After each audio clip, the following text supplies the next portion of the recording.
الفائز هي 1-3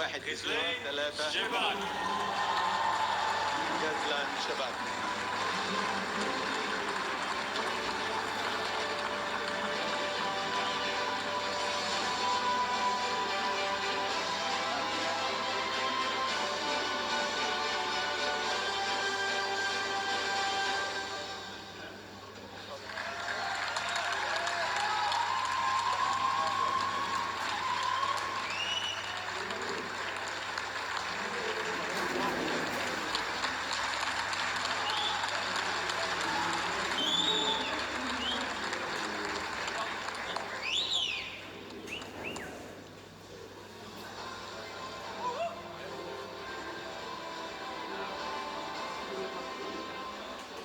اولا السلام عليكم.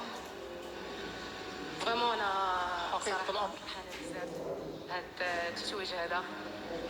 بالنسبه لي ماشي مجرد جائزه، وانما هي ثمره ديال تعب، ديال تضحيات وديال عمل متواصل باش نقدر نهز هاد الجائزه اليوم. انا فرحانه وكنحمد الله وكنحمد الله ونشكره على هاد التوفيق هذا.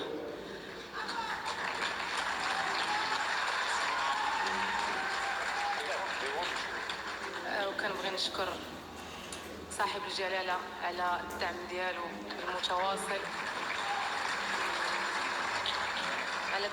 المتواصل، للرياضة والرياضيين، واللي الحمد لله احنا كمغاربة كنشوفوا ثمرة ديال التعب، ثمرة ديال الخدمة بهذه الانجازات اللي كنحققوها اليوم.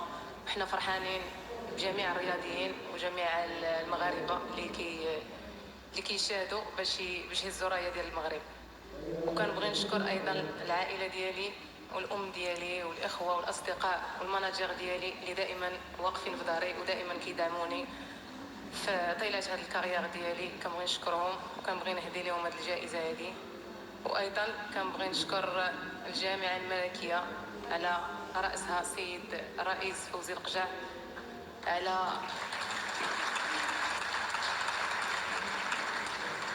العمل ديالهم وعلى صراحة المجهودات اللي كيقوموا بها باش يطوروا من كرة القدم النسوية في المغرب.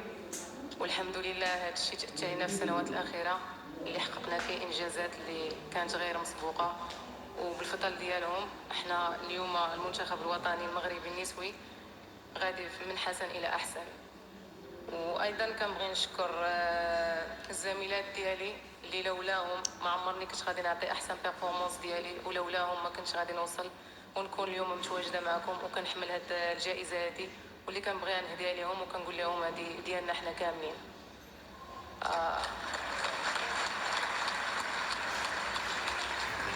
وايضا كنبغي نشكر المنظمين على هذا الحفل الرائع، والاتحاد الافريقي اللي دائما كيحاول يطور من كره القدم النسويه في القاره ديالنا.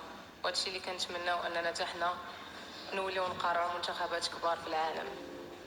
وغادي نختم كلام ديالي بواحد الرساله اللي كنبغي نقول لاي بنت صغيره عندها شغف وحب لكره القدم: فامني براسك، والايمان والاستمرار والاشتغال والعمل الدؤوب، فان شاء الله تنتي واحد النهار غادي تكوني هنايا وغادي تهزي هذا الطروفي هذا، وغادي تخلي كاع الناس اللي كيعرفوك مفتخرين بك. ديما مغرب، وشكرا لكم.